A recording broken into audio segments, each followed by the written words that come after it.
Right.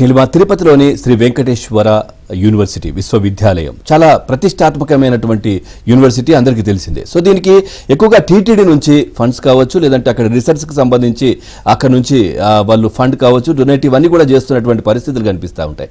నిన్న అట్లాంటి ప్రతిష్టాత్మకమైన కాలేజీ, టీటీడీ అనుబంధంతో ఉన్నటువంటి కాలేజీలో ఏదైతే ఈ క్రిస్మస్ సెమీ వేడుకలు జరగడం చాలా వివాదానికి కారణమవుతుంది.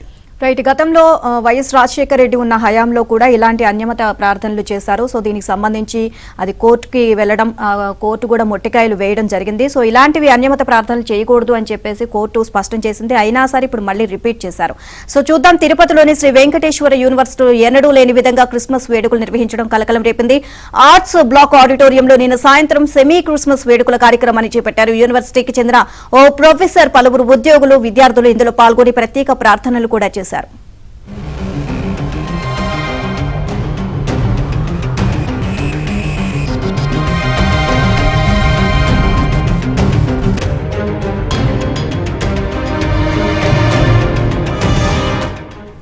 అధికారులు ఎవరి ఒత్తిడితో ఈ వేడుకలకు అనుమతి ఇచ్చారని పలువురు ప్రశ్నిస్తున్నారు. ఎస్వి యూనివర్సిటీకి లీజ్ కింద టీటీడీ వందలాది ఎకరాల భూమిని కేటాయించడంతో పాటు అభివృద్ధి కోసం వార్షిక నిధులను కూడా చాలా ఏళ్లుగా మంజూరు చేస్తోంది.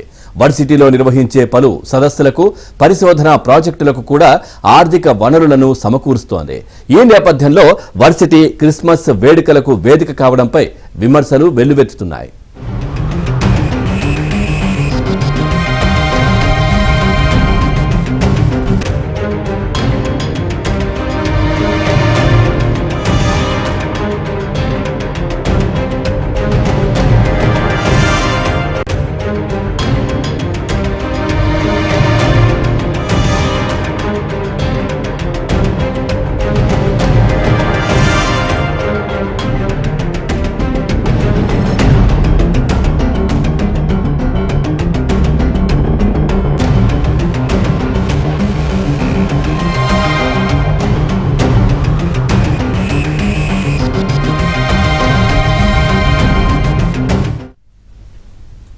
తిరుపతిలోని శ్రీ వెంకటేశ్వర యూనివర్సిటీలో ఎన్నడూ లేని విధంగా క్రిస్మస్ వేడుకలు నిర్వహించడం కలకలం రేపింది.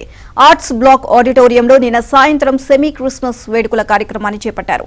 యూనివర్సిటీకి చెందిన ఓ ప్రొఫెసర్, పలువురు ఉద్యోగులు, విద్యార్థులు ఇందులో పాల్గొని ప్రత్యేక ప్రార్థనలు కూడా చేశారు.